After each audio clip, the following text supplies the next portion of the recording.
Hi, magandang gabi. Wala ang mga amo ko kaya naisipan kong lumabas muna. Tumambay kasi ako sa balcony namin at nakita ko sa kabilang side ng lugar dito sa Hong Kong na merong malaking Christmas tree na kumukuti-kutitap. Kaya na curious ako kung ano ba yung meron doon sa kabilang side ng Hong Kong. So dahil nga wala naman ng mga amo ko ay nag-decide akong lumabas at puntahan iyon. Wala ang mga amo ko kaya naisipan ko pumunta doon sa malaking Christmas.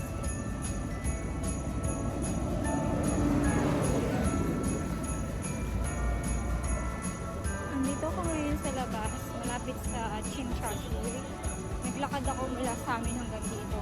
Tapos habang naglalakad ako, amoy utot. Ang sakit sa ino.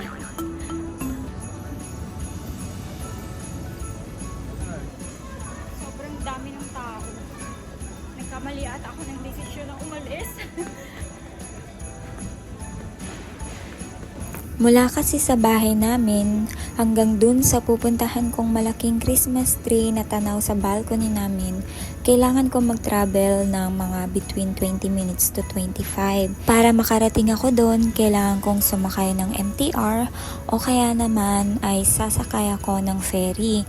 So, nag-decide ako na sumakay na lang ng ferry para din makita ko yung magandang view dito sa seaside na dadaanan ko. Pag sa MTR kasi, wala akong makikita. So, tinake advantage ko na yung pagsakay ko sa ferry para din mai-film itong place na to. Sobrang ganda dito sa Hong Kong, lalo na ngayon at magpapasko. Kaya lang medyo maraming tao, nabigla ako sa dami ng tao. Banda sa Chimchachoy, medyo nagtutulakan na yung mga tao. Pero after ko naman na makarating ng Central, unti-unti ay nagiging smooth na yung daloy ng dami ng tao. Marami ding taga mainland China na nagtuturo ngayon dito. Nandito na ako sa Central. Bali, natatanaw kasi sa balcony namin yung Christmas tree malaki sa pupuntahan ko lang. Kaso uwi na. Pagkababa ko nga sa ferry, sinamantala ko na yung mga nakikita ko.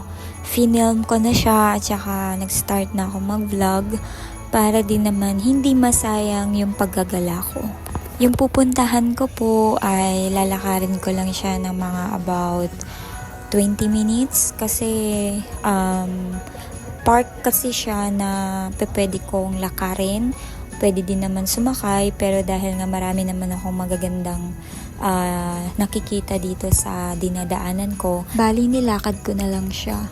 Yung mga amo ko nga pala ay nagpunta sa China. Bali dun ata nila isa-celebrate yung Pasko kasi pupunta sila sa Indonesia. So kailangan ata nilang magstay muna sa China at saka sila magta-travel papunta ng Indonesia pero uuwi sila bukas dito. Yung totoo niyan, dapat magbabakasyon din ako kasabay ko yung mga amo kong bumiyahe pero magkahiwalay kami ng place na pupuntahan. Ako sa Pilipinas, ang mga amo ko ay sa Indonesia pero dapat babalik kami ng 29 dito sa Hong Kong. Pero dahil nga hindi stable yung financial ko ngayong year na to dahil nagpaayos ako ng bahay sa Pilipinas, nag-cancel ako ng vacation sa amo ko. Sinabi ko sa kanila na magstay na lang ako dito sa Hong Kong at intayin ko na lang yung pagbabalik nila. Isa din sa dahilan ko kung bakit hindi rin ako umuwi is iniisip ko yung magiging sitwasyon after nang matapos ko yung kontrata ko ngayong darating na August. The reason why is hindi ko tinanggap talaga din yung offer ng amo ko na magbakasyon ako dahil nga hindi kami okay ng amo kong lalaki. So, nag-promise naman yung amo kong lalaki sa akin na magbabago siya pero nag-observe pa rin ako until matapos yung kontrata ko. Nag-decide kasi ako na lumipat ng panibagong amo once na natapos ko yung kontrata. So, iniiwasan ko na may maisumbat yung mga amo ko sa akin pagdating na hindi ko na i-renew yung kontrata ko sa kanila kung sakali na hindi talaga magbabago yung amo ko. So, story short, hindi ko kayang i-handle yung mga anger issue na dinadanas ko sa mga nagiging amo ko. Hindi ko siya kaya, as in, nagsishake yung buong katawan ko kapag nangyayari yung mga ganong bagay. Kaya kapag hindi pa rin talaga nawala yung ganong sitwasyon, pagkatapos ng kontrata ko, nag-decide na talaga ako na hindi na ako magre-renew sa amo ko.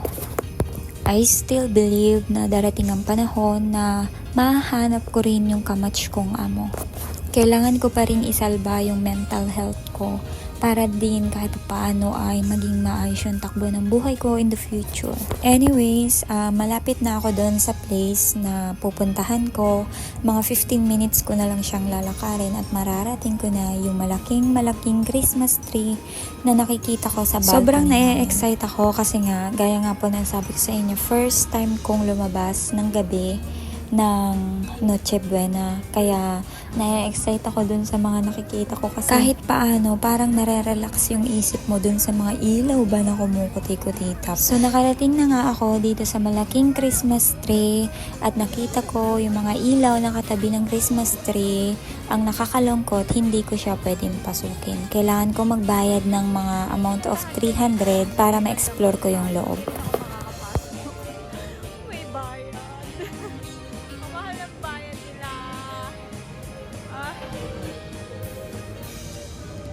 Sobrang nalungkot ako nung time na to kasi gustong gusto ko siyang pasukin. Akala ko free. Hindi pala. Kailangan magbayad ng 300 para malibot mo yung loob at makapag-video ka tsaka picture. Sayang. Dinayo ko pa naman siya tapos hindi pala ako pwede pumasok. Etong place na to ay located siya sa Wan Chai, sa Harbor Waterfront. Yun nga lang, nakakadismaya kasi hindi pala siya free. Ang hirap pag nasasanay tayo ng free, no? Wala kasi akong budget kaya hindi ako makakapasok. Kaya magtiyaga tayo dito sa labas. Meron kaming camping bukas at kailangan kong tipirin yung aking allowance for this month. Sumakay ako ng ferry. Pagdating ko dito, hindi ko siya mapapasok kung may bayan. So, ayun nga, dahil may bayad, dito na lang ako nag-selfie. Kahit papaano man lang ay ma-feel ko yung mga ilaw-ilaw na yan. Marami rin mga Pilipina ang nakatambay. So after kong gumawa ng onting eksena doon ay nag-decide na akong umuwi.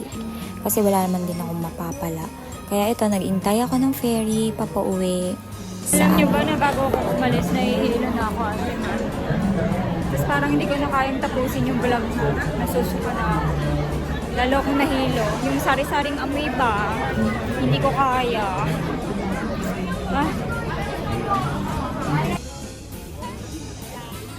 Ay oo nga pala, nakalimutan kong ikwento sa inyo na bago ako umalis ng bahay, maghapon na akong nahihilo.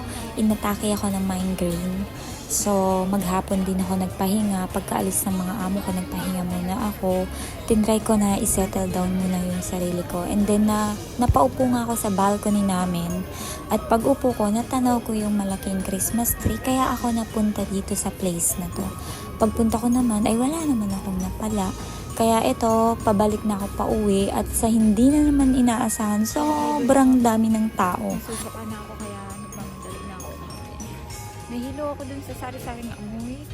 Ang dami, sobrang tao.